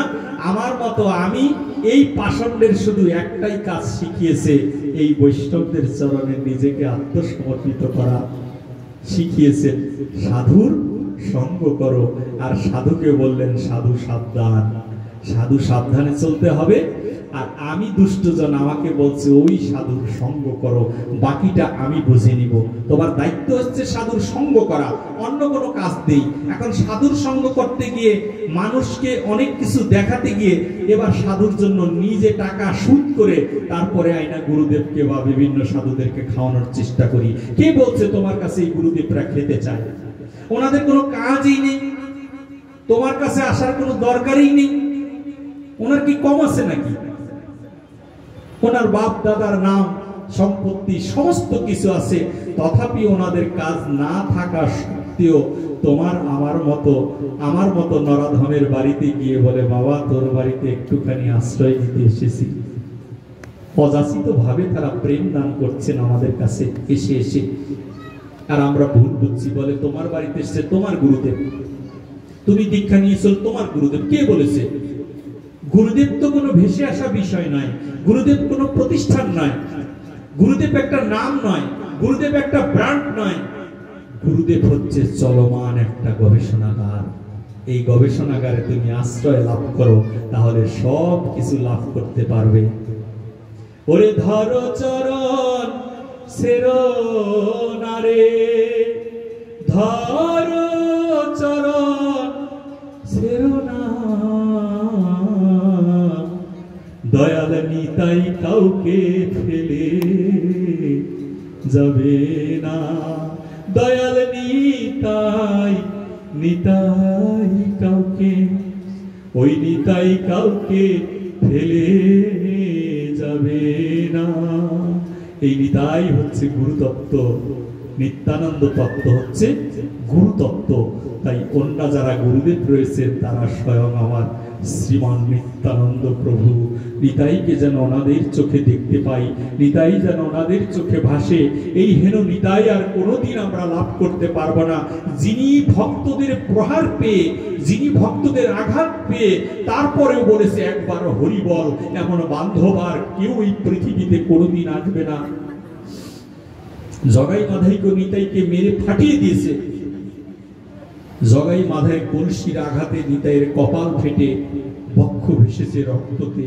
গৌরাঙ্গ মহাপ্রভু শ্রীবাসকে বলেছে, ও শ্রীবাস, এবার তো রক্ত দেখার জন্য আসিনি, এবার কোন অস্ত্র ছাড়া এসেছি, অস্ত্রবিহীন আসলাম, তারপরেও জীবগণ আমার দাদার মাথাটা ফাটিয়ে দিল। দেখো না নবদ্বীপে কেমন দাদার বক্ষ ভেসে যায়। সুদর্শন চক্রকে ডেকে জগাই মাধাইকে ধ্বংস করে দিতে চাইলেন মহাপ্রভু নিজেই। সুদর্শন চক্র আসলেন, আসার পরে শ্রীমান নিত্যানন্দ প্রভু, নিতাই হচ্ছে গুরুতত্ত্ব। যদি নিতাই না থাকতো, এই গুরু যদি না থাকতো, তাহলে আমার আর গতি হতো না, কোনো ব্যবস্থাই ছিল না। মহাপ্রভু তো ধ্বংস করার স্বভাব, ধ্বংস করে, যেমন রাম অবতার হয়ে করেছেন, কৃষ্ণ অবতার হয়ে করেছেন। কিন্তু মহাপ্রভু খালি হাতে দুই বাহু তুলে এসেছে জীবের দ্বারে, একটা শুধু জপের মালা হাতে। মহাপ্রভুর হাতে আর কিচ্ছু ছিল না। এবার যদি আচরণালো হয়, অপরাধীও হয়, তারপরেও মহাপ্রভু বলছেন তোদের ক্ষমা করে দিব। নিতাইকে মেরেছে বলে রাগে তিনি ডেকেছিলেন সুদর্শনকে, সুদর্শন চক্র এসেছিলেন বটে, কিন্তু গুরুদেব যে ক্ষমা করে দিয়েছেন। আশ্রয় করিয়া ভজে তারে কৃষ্ণ নাহি তেজে, আর সব মরে অকারণ। যদি আশ্রয় করে ভজন করেন, মধ্যস্থ করে যদি ভজন করেন, আমাদের নরোত্তম দাস ঠাকুরও বললেন, বিচার করিয়া মনে ভক্তিরস আস্বাদনে মধ্যস্থ শ্রী ভাগবত পুরাণ। তুমি মধ্যস্থ করো আগে গুরুদেবকে, এই গুরুদেবকে যদি মধ্যস্থ না করো, এই ভাগবত গুরুতত্ত্ব প্রকাশ করেছেন এই জীবের মাঝে। গুরু হচ্ছেন গোপন, গুরু তো গোপন। বলে ভাগবতে রাধা নাম নেই কেন? রায়কারে রাধ হায়কারে ধাই নাম নেই কেন? এই নাম এই কারণে নেই, রাধা নাম এত গভীর প্রেম, রাধা নাম এত নিঘর প্রেম, যেই প্রেমে কৃষ্ণকে মহাপ্রভু বানিয়ে দিতে পারে, যেই কারণে কৃষ্ণ ভগবান হয়ে নিজে সেব্য হয়ে সেবা গ্রহণ না করে চৈতন্য মহাপ্রভু ভক্তের সেবা দিতে দাঁড়ে দাঁড়ে ঘুরে বেড়ায়। সেই নিঘর প্রেম হচ্ছে এই রাধা প্রেম। এই রাধা প্রেম গোপন। এই গোপন প্রেম যে রাধারানী, সেই রাধারানীর আদি শিষ্য ছিলেন, তার নাম ছিল সুখদেব গোস্বামী। সুখ পাখি হয়ে বৃন্দাবনের মাটিতে আবির্ভূত হয়েছিলেন। সেই সুখ পাখিটা একদিন রাধারানীর প্রেমে পাগল হয়ে গিয়েছিল। সুখ পাখিটা ভেন্টিলেটরে অবস্থান করছে রাধারানীর অন্দরমহলে, ভজন করে এসেছিল বিচক্ষণ পাখি। এই জন্যই ব্যাসাসনটাকে আমি এই কথা বলি, স্বাভাবিক কোন আসন নয় গো বাবা। এই আসনটা বড় বিশাল ব্যাপার। এই আসনটা কিন্তু মুক্তি করতে পারছি না আমরা। ভজন তো দূরের কথা, আসনটাকে তো ঠিক রাখতে পারছি না। চেয়ার টেবিল গদি আর কয়েকদিন পরে কত কিছু হবে সেটা ভগবানই জানে। এটা দেখার আগে যেন পৃথিবী ত্যাগ করতে পারি। সুখদেব গোস্বামী রাধারানীর অন্তর্মহলে অবস্থান করছেন। সুখ পাখি, বৃন্দাবনে সুখ সারি নামে দুটি পাখি ছিল, তার মধ্যে সুখ পাখিটা হচ্ছেন সুখদেব গোস্বামী। এই সুখ পাখিটা জন্ম নিয়ে ভজন করে সত্য যুগে তিনি নারায়ণের কাছে চেয়েছিল যে আমাকে তুমি রাধারানীর অন্তর্মহলে যাবার অনুমতি দাও। রাধা নাম কেন নেই ভাগবতে? রাধারানীর অন্তর্মহলে যেতে চাই, আর নারায়ণ বলছেন ওই মহলে যাবার অধিকার কারণেই বিশ্বভানুর রাজাও রাধারানীর অন্তর্মহলে যেতে পারবে না। কারণ যুবতী মেয়ের ঘরে কি কেউ বাবাও গেলে নক করে যায় যে আমি কি আসবো মা? আপনাদের ঘরে বড় মেয়ে থাকলে আপনারা বুঝবেন, এটা ভদ্রতা, এটাই নিয়ম। বলেছে এই হেন শ্রীমতী, সেই শ্রীমতীর ঘরে তুমি কি করে যাবে বিচক্ষণ? আর তুমি কেন যেতে চাও ওই ঘরে? তখন বিচক্ষণ বলছেন যে আমি এই জন্য যেতে চাই প্রভু, রাধা কৃষ্ণের যে বিকার, প্রেমের বিকার, সেই প্রেমের বিকার দর্শন করার জন্য ওই ঘরে যেতে চাই। কৃষ্ণ সারাদিন লীলা করবে বৃন্দাবনে, আর তার মেডিসিনের যে কার্যক্রম সেটা অন্ধকার ঘরে হবে। যেমন আপনি সারাদিন যা কিছু করেন, ঘরের মধ্যে গেলে সারাদিনের সবকিছু আপনার মাথার মধ্যে আসে, এই কাজ করছি সেই কাজ করছি, আগামী দিন অমন করব। তাই কৃষ্ণ প্রেম কত নিঘর, সেই প্রেমটা একমাত্র রাধারানী উপলব্ধি করবে। আর সেই উপলব্ধিটা দর্শনের জন্য আমি ওনার গৃহে যেতে চাই। অন্দরমহল ছাড়া দেখা সম্ভব নয়। তখন বলেছে এই মনুষ্য রূপে অন্দরমহলে যেতে পারবে না, পাখি রূপে যদি তুমি আসতে পারো, একটা পাখি রূপ যদি ধারণ করতে পারো। এই বিচক্ষণ একজন মুনি, একটা মুনি কত ভজন করে মুনি হতে পারে, সেই মুনিটাও আজকে পাখি রূপ ধারণ করলেন। কেন? রাধা কৃষ্ণের গোপন প্রেম তিনি দর্শন করবেন বলে। এই প্রেমটা কেমন সেটা আমি দেখতে চাই। এই প্রেমটা দেখার জন্য এই মুনিটাও বললেন তথাস্তু প্রভু, আমি পাখি, জীবনটা সারা জীবন নয় অনন্ত বছর পাখি হয়ে থাকবো, তথাপিও কৃপা করে আমাকে তুমি রাধারানীর অন্দরমহলে পাঠিয়ে দাও। কত বড় ত্যাগ! সনাতন ধর্ম ত্যাগ আর সংযম হচ্ছে সনাতন ধর্মের মূল পথ। আমি ত্যাগী নই, আমি সংযমীও নই, তাই তো ধর্মের কিছুই করছি না। যারা ত্যাগী এবং যারা সংযমী তারাই ধর্মের কাজ করছেন। বিচক্ষণ একটা মুনি, সেই মুনিটার সমস্ত কিছু ত্যাগ করে দিয়ে মুনিটা কেঁদে কেঁদে সত্য যুগে নারায়ণকে বলছেন, মাধব আমি এক জনম নয় কোটি কোটি জনম পাখি রূপে বিরাজ করব, তথাপিও আমাকে রাধারানীর অন্দরমহলে পাঠিয়ে দাও। রাধারানীর অন্দরমহলে বিচক্ষণ যায়। এবার আসে সুখ পাখি রূপে, এসে কাঁদে। আর রাধারানী প্রতিদিন লীলা করে, রাত্রে তার বিকার, রাত্রিবেলা কাঁদে, কৃষ্ণ কৃষ্ণ কৃষ্ণ, নিজের মুখটা নিজে চাপ দিয়ে ধরে, এই মুখ তোকে দিয়ে আমি কি করব? তুই ভালো করে কৃষ্ণ নাম বলতে পারিস না? আরো জোরে বদনে কৃষ্ণ বলে কাঁদ। শ্রীমতী রাধারানীর এই পাগলামি দেখে সুখ পাখিটা একদিন আর থাকতে পারলো না, ভেন্টিলেটর থেকে লাফ দিয়ে শ্রীমতী রাধারানীর বাম হস্তের উপরে পড়ে যায়। যখন বাম হাতের উপরে পড়ে সুখদেব গোস্বামী, এই সুখ পাখিটা বাম হাতের উপরে যখন পড়ছেন, আলোচনা করছেন আমাদের ব্রজসেবক দাস বাবাজি বৃন্দাবনের, বলছেন এই পাখিটা যখন বাম হাতে পড়লো, একটা জীবের গলাটা কেটে দিলে যেমন করে ঠোঁটটা লাফায়, তদ্রুপ করে সুখ পাখিটা রাধারানীর বাম হাতের উপরে পড়ে কাঁদছে। রাধারানী বলছেন, ও পাখি তুমি কোথা থেকে এলে গো? সুখ পাখিটা বলছেন, আমি বহুদিন ধরে তোমার অন্দরমহলে অবস্থান করছি, আজকে তোমার দুঃখ দেখে আমি আর থাকতে পারিনি। রাধারানী বলছেন, তুই তো মানুষ জন্ম লাভ করিসনি, সর্বশ্রেষ্ঠ জীব মানুষ, সেও তো আমার ক্রন্দন দেখে আমাকে দেখে একদিন কৃষ্ণ বলে ডাকে না, আর তুই সামান্য একটা পাখি হয়ে তুই আমার হাতের উপরে পড়লি। রাধারানী ডান হাত দিয়ে ওই সুখ পাখিটার পিঠে হাত বুলিয়ে দিয়ে বললেন, ওরে পাখি, যদি আমার আনন্দ দিতে চাস আর যদি আমার সুখ দিতে চাস, আমার সুখে যদি তুই আনন্দিত হস, তাহলে বদনে একবার কৃষ্ণ কৃষ্ণ বলে ডাক, তোর কৃষ্ণ নাম শ্রবণ করতে চাই।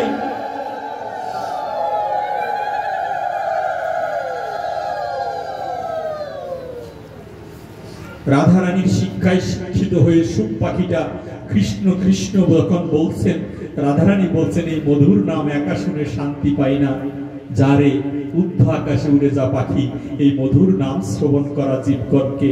পাখিটা উঠতে উঠতে নন্দগ্রামে চলে যায়।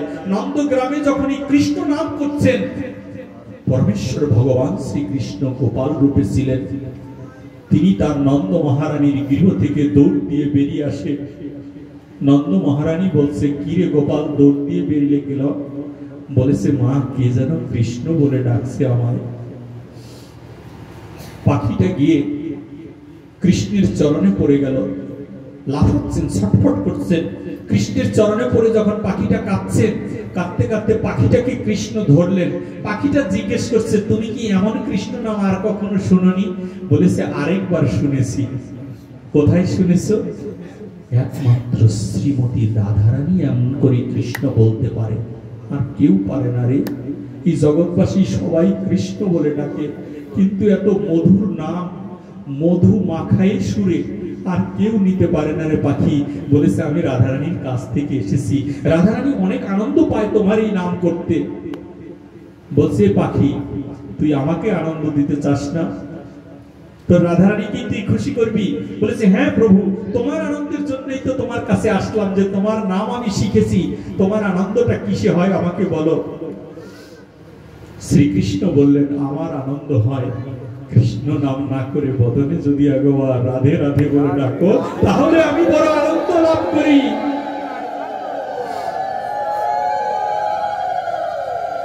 পাখিটা কৃষ্ণ নাম ভুলে গেল, ভুলে গেলে কৃষ্ণের শিক্ষায় শিক্ষিত হয়ে তিনি আবার রাধা নাম শুরু করলো। রাধা নাম করতে করতে করতে করতে সেই নন্দগ্রাম থেকে তিনি আবার গাছের উপরে উড়ে উড়ে তিনি বর্ষনাতে পাহাড়ের উপরে রাধারানীর বাড়িতে চলে আসে। যখনই বর্ষনাতে আসে, রাধারানী ঘর থেকে বেরিয়ে ভাবছে কৃষ্ণ বুঝি এসেছেন।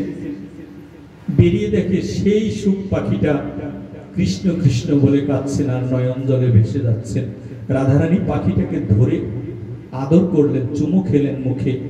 চুমু খেয়ে বললেন, পাখি রে, তুই কৃষ্ণকে পেয়ে আমাকে ভুলে গেলি, আমার কথা তোর মনে নেই? তুই যেহেতু দুটি নাম শিখেছিস, আগত কলির যুগে চৈতন্য মহাপ্রভু রূপে আমি যাচ্ছি, এবং বহিরঙ্গে শ্রীকৃষ্ণ, ভিতরে কালো কৃষ্ণ, বহিরঙ্গে শ্রীমতী রাধারানী রূপ, দুটি দেহ একত্রিত হয়ে চৈতন্য মহাপ্রভু রূপে যাচ্ছি। পাখি তোকে আমি ছেড়ে দিলাম, যদি কোনো বৈষ্ণবের কৃপা তোর উপরে কখনো বর্ষিত হয়, সেই দিন তুই মনুষ্য রূপ ধারণ করতে পারবি, আর মনুষ্য রূপ হয়ে তুই রাধা কৃষ্ণের যা কিছু দেখে গেলি সেইগুলো ভাগবত রূপে ভক্তদের মাঝে প্রচার করবি, তাহলে জীবের মঙ্গল হয়ে যাবে। নিজে সাক্ষাৎ প্রমাণ, নিজের ভজনটাকে তুলে দিচ্ছেন সুখদেব গোস্বামী। সেই সুখ পাখিটা আমাদের শিব ঠাকুরের মুখে ভাগবত কথা শ্রবণ করে সুখ পাখিটা সুখ মাথার গৃহে গর্ভস্থ হয়ে তিনি সুখদেব গোস্বামী রূপে আমাদের কাছে এসেছেন, এমনি করে ভাগবত কথা বলার জন্য। বলেছে, তুমি রাধা নাম বলছো না কেন? রাধা তোমার আদি গুরু, ওই যে যিনি পথ দেখালেন তিনি হচ্ছেন গুরু। পথ যিনি দেখায় তিনি গুরু। আমরা সবাই সবার শিষ্য, আবার সবাই সবার গুরুদেব। কেন? কারণ যিনি পথ দেখায় তিনি হচ্ছেন গুরুদেব।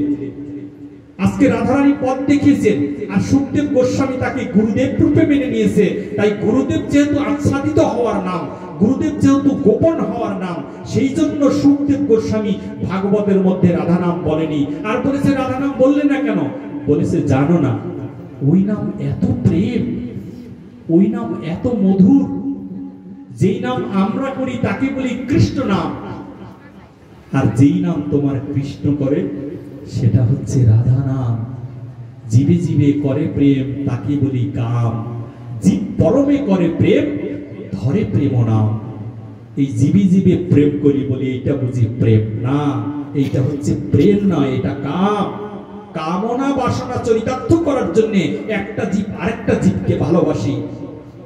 আর জীব আর পরমের সাথে যদি কখনো প্রেম হয়, সেটাকে প্রেম রূপ আপনার ধারণ করবে। সেই শিক্ষা আপনাকে দিবে আপনার পরম দয়াল গুরুদেব, যে পরমের সাথে কি করে প্রেম করতে হয়। কৃষ্ণ কৃষ্ণ বলে তো মুখস্থ করে ফেলছি, কিন্তু কৃষ্ণ নামের সাথে রুচিটা বাড়ছে না। রুচি বাড়লেই না ওই নামে প্রেম হবে। এই নামটা তো মধুময় নাম, এই নামের সাথে মধু মাখায় সুরি কীর্তন করতে হবে, না হলে এই নামে ভগবান সন্তুষ্ট হবে না। ভগবানকে খুশি করতে চাই, কৃষ্ণ খুশি হয় রাধা নামে, আর রাধা খুশি হয় কৃষ্ণ নামে। এই দুটিকে একসাথে প্রসাদ করে যেটা হয় সেটা হচ্ছে এই 16 নাম 32 অক্ষর। এই 16 নাম 32 অক্ষরের মধ্যে মাত্র 3টা নাম, কৃষ্ণ, হরে আর হচ্ছে রাম। কৃষ্ণ 4 বার, রাম হচ্ছে 4 বার, আর হরে হচ্ছে 8 বার। তাহলে হরে এমন কে যে ভগবানের চেয়ে বেশি তার নাম এটার মধ্যে রয়েছে? এই হরেই হচ্ছে প্রেম। এই হরে হচ্ছে হরা শব্দ থেকে নেওয়া হয়েছে, যাকে শ্রীমতী রাধারানী রূপে নেওয়া হয়েছে। সেই হরেটা এখানে ব্যবহার করা হয়েছে সর্বপ্রথম। হরে কৃষ্ণ, হরে কৃষ্ণ, কৃষ্ণ কৃষ্ণ, হরে হরে।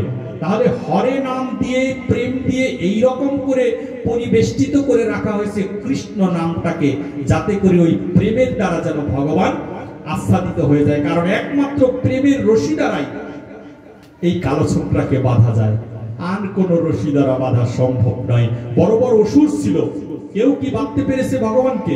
কেউ বাঁধতে পারেনি। ভগবানকে মারার জন্য বৃন্দাবনে কত লীলা হয়েছে, ভগবানকে মারতে পেরেছে? দুগ্ধ খাওয়ালেন না, কি নাম ওনার, যিনি দুগ্ধ দিয়ে মারতে চাইল, দুধ খাওয়ালেন, সেই পুতনা রাক্ষসী, তিনি দুধ খাওয়ালেন, দুধের মধ্যে বিষ মিশিয়ে দিয়েছে। কত বড় খারাপেরা, দুধের মায়ের বুকের দুধের মধ্যে বিষ মিশিয়ে দিয়েছে। এখন প্রশ্ন আসে যে মায়ের বুকে দুধ, সেটা তো নন্দ মহারানী, নন্দ মহারানীর স্তন দুগ্ধ পান করবে কৃষ্ণ, পুতনা রাক্ষসীর স্তন দুগ্ধ কেন কৃষ্ণ পান করতে গেলেন? যেমন আপনাদের ঘরে বাচ্চা আছে, আপনার বাচ্চাকে আরেকজনের কোলে কখনো দিবেন? কোলে দিবেন, কিন্তু দুধ কি খাওয়াতে দিবেন? কখনো নয়। যত আপন হোক, আপনার বোনের ছেলে মেয়ে হলেও আপনি দিবেন না যে ঠিক আছে একটু স্তন দুগ্ধ খাওয়া ওকে। এটা কিন্তু আমরা কাউকে কেউ দেই না। দুধের ভাগ কেউ দিতে চাই না, মহামূল্যবান সম্পদ, এটা কেউ আমরা দিতে চাই না। কিন্তু পুতনা রাক্ষসী কি করে পেলেন? পুতনা রাক্ষসী এত রূপবতী হয়ে, এত মায়া হয়ে, এমন রূপ ধারণ করে এসেছিলেন নন্দগ্রামে। আসার পরে নন্দ মহারানী তার রূপে ভরে গিয়েছে, এবং নন্দ মহারানী মুগ্ধ হয়ে তার প্রাণের ধন শ্রী গোপালকে পুতনা রাক্ষসীর বক্ষে তুলে দিল। বলেছে, মাগো তুমি এত সুন্দর, বৃন্দাবনে এত সুন্দর মা আছে, তুমি আমার ছেলেটাকে একটু আদর করে দাও। ছেলেটাকে তুলে নিয়েছে, মায়ের কি আনন্দ। নন্দ মহারানী হাততালি দিচ্ছেন, কিন্তু নন্দ মহারাজকে যে মারতে এসেছে, নন্দ মহারাজ পুত্রকে মারতে এসেছে, সেইটা মা বুঝতে পারেনি। মা বলছেন, আমার ছেলেটাকে একটু কুলে নাও না মা। আমরা বলি না সাধুগুরু দেখলে যে বাবা আমার বাচ্চাটা একটু কুলে নাও, এমন করে পুতনার কুলে তুলে দিয়েছেন, কৃষ্ণকে তুলে দিয়েছেন। আর সে তো এইটাই চায়, সে কুলে নিয়েছেন, জানে তার পক্ষের দুধের মধ্যে বিষ। বলেছে, আহারে তোমার সন্তানটা কত সুন্দর। আর গোপাল তো কুলে বসে হাসছেন, সে তো সবই জানে। বলেছে, তোমার বাচ্চাটা কত সুন্দর গো মা, তোমার বাচ্চাটাকে একটু দুগ্ধ পান করাই। নন্দ মহারানী বলছেন, বাহ, তোমার অনেক কৃপা, তুমি এত সুন্দর, কৃপা করে একটু প্রসাদ আমার সন্তানকে দিবে। আর কৃষ্ণ লীলায় কৃষ্ণ বলছেন আমার মা হচ্ছে পরম বৈষ্ণবী। আমার মা যদি বৈষ্ণবী না হয় তাহলে কি কৃষ্ণকে কখনো সন্তান রূপে পায়? কোনোদিন পাওয়া যায় না। যিনি স্তন দুগ্ধ কাটা বাধা রেখে ভগবানের ভক্তির সেবা দিয়েছেন বলে কৃষ্ণকে সন্তান রূপে লাভ করেছিলেন ধরাসতী, সেই জন্য কৃষ্ণের মা নন্দ মহারানী হয়েছেন। তখন বলেছে আমার মা বলেছে প্রসাদ, ওই রাক্ষসীর বক্ষের মধ্যে যাই থাকুক না কেন তাতে কিচ্ছু যায় আসে না। আমার মা নন্দ মহারানী পরম বৈষ্ণবী, সেই বৈষ্ণবী মুখ দিয়ে একবার বলেছে তোমার বুকের প্রসাদটা আমার সন্তানকে দিয়ে দাও। তাই তো এটার বিষ রয়নি, এটা প্রসাদে পরিণত হয়েছে। ওই সন্তানটা বুকটা খুলে জোর করে পুতনা রাক্ষসীর বুকের স্তন দুগ্ধ টেনে টেনে খাচ্ছেন। আর যখনই টেনে টেনে খেলেন, খেতে খেতে দেখছে এবার তার জীবন ধরে টান দিয়েছেন। জীবন ধরে টানতে টানতে পুতনা রাক্ষসী বধ হয়ে গিয়েছে। এবং পুতনা রাক্ষসী মরার পরে তার লাশটাকে যখন পোড়ানো হয়েছিল তখন বৃন্দাবনে গন্ধ ছুটে যায়নি। কারণ অবৈধ সন্তান বা খারাপ জিনিসকে যদি পোড়ানো হয়, পাপীকে পোড়ানো হয়, তাহলে বিশ্রী গন্ধ বেরিয়ে আসে, বৃন্দাবনবাসী বিশ্বাস করত। কিন্তু পুতনা রাক্ষসী এত বড় অপরাধী, তারও কেন দেহটা পোড়ানোর সময় সুঘ্রাণে, ফুলের ঘ্রাণে, শুভ্র ফুলের ঘ্রাণে কেন বৃন্দাবন ভরে গেল? এই প্রশ্ন শ্রীমতী রাধারানীকে করেছিলেন বৃন্দাবনবাসী। যত করে একটা অপরাধী মরেছে, তাকে শ্মশানে নেওয়ার পরে কেন এত সুঘ্রাণ বেরিয়ে আসলো? শ্রীমতী রাধারানী বৃন্দাবনে বলছেন যে আমার কৃষ্ণ পরমেশ্বর ভগবান অনাদির আদি। সেই গোবিন্দ যখন তার কুলে গিয়েছে, সেই গোবিন্দ যখন তার স্তন দুগ্ধ পান করছে, সেটা যদি অপবিত্র হয় তথাপিও পবিত্র থেকে আরো পবিত্রতে পরিণত হয়েছে ওই ভগবান কৃষ্ণ তার কুলে যাওয়ার কারণে। এই জন্য আমরা বৈষ্ণব সঙ্গে আসি। আমি যত অপরাধী হই না কেন, আমি যত পাপী হই না কেন, আপনাদের মতো বৈষ্ণবকে যখন জড়িয়ে ধরবো তখন আমার এই দেহটা প্রসাদে পরিণত হয়ে যাবে। সেই জন্য আসি ভক্ত সঙ্গে। এই ভক্ত সঙ্গে আসবো আর প্রসাদ পেয়ে চলে যাবো, এইটা নয়। আসি এই জন্য যে আমার অপরাধী দেহটা, পুতনা রাক্ষসী যেমন অপরাধী ছিল, ভগবানকে আলিঙ্গন করে তিনিও মুক্ত হয়ে গেল। আর আমার এই অপবিত্র দেহটা পবিত্র হবার কোনো ব্যবস্থা থাকবে না, এটা তো কখনো হতে পারে না। সেই মহাপ্রভু আমার নীলাচলে তিনি এই হরিনাম প্রচারের জন্য সন্ন্যাস গ্রহণ করে চলে যায়। গভীর শীতের রাত্রিতে মহাপ্রভু সন্ন্যাস নিয়েছে। সন্ন্যাস নিয়ে তিনি যখন নীলাচলে চলে যায়, তখন তো মহাপ্রভু একা থাকতেন না, কয়েকজন ভক্ত তার সাথে থাকতো মহাপ্রভুর সাথে। আজকে নিজে আচরণীয় ধর্ম জীবকে শিখায়। নিজে আচরণ করছেন কে? কোন দেবদেবতা নয়, ভগবান নিজে। এই বৈষ্ণব সঙ্গ ভগবানের দান। বৈষ্ণব সঙ্গে এসে কেউ উল্টা পাল্টা কথা বলবেন না। বৈষ্ণব সঙ্গে এসে কেউ আজে বাজে কথা বলবেন না। স্বর্ণের দাম জিজ্ঞেস করবেন না, জমির দাম কত বিঘা এটা জিজ্ঞেস করবেন না। কারণ বৈষ্ণব সঙ্গে যদি আর কেউ না থাকে, আমার মহাপ্রভু বলেছিলেন যদি কেউ বন্দনা কীর্তন করে, এই যে আমাদের বন্দনা কীর্তন কেন? এই কীর্তন হচ্ছে প্রার্থনা করা। বন্দনা কীর্তন যদি কেউ করে, ওরে শ্রীবাস, যদি কেউ বলে আমাদেরকে দুই ভাইকে, এসো শ্রীবাস অঙ্গনে মধুর কীর্তনে, এসো হে প্রাণেরি গৌরা, এই কথা যদি কেউ বলে, তাহলে আমরা নিতাই আর গৌর সেই আসরে চলে যাই। মহাপ্রভুর শিক্ষা। তাই তো এই আসরটাকে স্বাভাবিক আসর ভাবার কোনো কারণ নেই। কারণ এইখানে আর কেউ না থাকলেও আমি বিশ্বাস করি আমার চৈতন্য মহাপ্রভু এই আসরে থাকে। আর মহাপ্রভু আসে বলেই এই অধম ছুটে ছুটে সমস্ত বেদনাকে পাথেয় করে আপনাদের কাছে ছুটে আসার প্রার্থনা করি। আমি জানি আমাকে দিয়ে কোনো ভজন হবে না, আমাকে দিয়ে ভক্ত সেবা হবে না, আমাকে দিয়ে ভক্তের কোনোদিন পরিচর্যামূলক কাজ করার আমি সুযোগ পাবো না। তাই তো ভাগবতে এসে বলি, ভাগবতে প্রণামী দেওয়ার নিয়ম রয়েছে, আপনারা আমাকে দেখে একটু বেশি প্রণামী দিয়ে যাবেন। এর কারণ কি জানেন? ভাগবতে আসলে তো আপনারা প্রণামী দেন, কেউ যদি ভাবেন 5 টাকা দিব, আমাকে দেখলে 10 টাকা দিবেন, সেই আসলে ওই প্রণামীটা আমি গ্রহণ করি, কিন্তু প্রণামীটা ভক্ত সেবার জন্য এখানে রেখে যাই, যাতে করে বৈষ্ণবের সেবা হয়। আমাকে দিয়ে বৈষ্ণব সেবা হবে না। আজকে গুরুদেবের গৃহে গিয়েছি, গুরুদেবের নাম নিয়েছি, অনেক বছর পার হয়ে গেল, শিক্ষা দীক্ষার মন্ত্র গ্রহণ করলাম।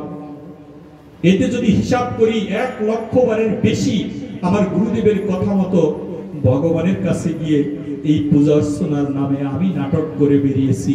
এই জন্য বলেছেন, অসৎক্রিয়া খুঁটিনাটি সারো অন্ন পরিপাটি, অন্ন দেবে না করিহ রতি, আপন আপন স্থানে প্রীতি সবাই টানে, ভক্তি পথে বড়ই বেগতি। এই ভক্তি পথটাই আমার বেগতি লেগে আছে, এই পথটা আমার সঠিক নেই। সঠিক থাকবো কি করে? মহাপ্রভুকে মানি না, মহাপ্রভুর শিক্ষায় আমরা শিক্ষিত হইনি। আমরা তো বড় বড় সাধুগিরি দেখাচ্ছি, আমি আমার কথা বলছি। জপের মালা হাতে নিয়ে ঘুরে বেড়াই, একবারও মালায় কৃষ্ণ নামের প্রেমের সহিত জপ করি না। সাত্বিক আহার পাই, গ্রন্থাদি পাঠ করি, কিন্তু মহাপ্রভু আমার নীলাচলে গিয়ে মহাপ্রভু বলেন, এই জগন্নাথের এই যে ফিরা রথটা আজকে গেল, জয় জয় নিতাই গৌর প্রেমানন্দে, হরি বল হরি বল। এই যে আজকের এই ফিরা রথ গেল, এই রথের পরের দিন অর্থাৎ আগামী কালকের এই তিথিতে চৈতন্য মহাপ্রভু নীলাচলে থেকে মহাপ্রভু সন্ন্যাস নিয়েছেন। তার মায়ের সেবা দেবার কি দরকার? আমি তো সংসারে থেকেই মায়ের সেবা করি না। বলছে, আমার মা তো বাবা তো মরে গিয়েছে, আমি কিভাবে সেবা করব? হ্যাঁ, তোমার জন্য শাস্ত্রে ব্যবস্থা রয়েছে, তোমার পিতা মাতার মৃত্যু বার্ষিকীর দিনে অন্তত একটা সাধুগুরু বৈষ্ণবের সঙ্গ করার ব্যবস্থা করো, তাহলে ওই আত্মাটা পরমভাবে পৌঁছে যেতে পারবে। বলছে, বাবা মা মরে গিয়েছে, আমি কিভাবে সেবা দিব? সেই সেবার ব্যবস্থাও করা হয়েছে শাস্ত্রে। মহাপ্রভু এই রথের ফিরা রথের পরের দিনে নবদ্বীপ থেকে যত ভক্তরা এসেছিল তাদেরকে বিদায় দিচ্ছেন। এই 7 দিন তারা ওইখানে থাকে। নবদ্বীপ থেকে হাজার হাজার লোক যেত, সবাই তো মহাপ্রভুকে পেত না। যারা যারা পেত তাদের মধ্যে অন্যতম সাধুরা, তারা মহাপ্রভুর থেকে 7 দিন পরে বিদায় নিচ্ছে। ভগবানের কাছ থেকে কি কারো আসতে ইচ্ছে করে? কারো ইচ্ছে করে না। তথাপিও বুকে পাথর বেঁধে নবদ্বীপবাসী সাধুরা এই জীব রক্ষার্থে, জীবের দ্বারে দ্বারে যাওয়ার জন্য তারা বিদায় নিচ্ছেন মহাপ্রভুর কাছ থেকে। আর মহাপ্রভু পিছন থেকে ডেকে বলছে, ও দামোদর। বলছে, প্রভু কিছু বলবে? বলছে, নবদ্বীপে যাচ্ছ? বলছে, হ্যাঁ প্রভু, তোমার নির্দেশে নবদ্বীপে যাচ্ছি। বলছে, শুনে যাও। মহাপ্রভু সন্ন্যাসী, ইচ্ছে করলেই মায়ের কাছে আসতে পারে না। তথা প্রভু মহাপ্রভু বলছেন, আমার ঘরে জগন্নাথের প্রসাদ আছে, একটুখানি প্রসাদ নিয়ে যাও। বলেছে, প্রভু প্রসাদ তো নিয়েছি। বলেছে, আরে নিয়েছিস তো তোদের জন্যে, আমার জনম দুঃখিনী মায়ের জন্য একটু প্রসাদ নিয়ে যা। আমার মহাপ্রভুর শিক্ষা,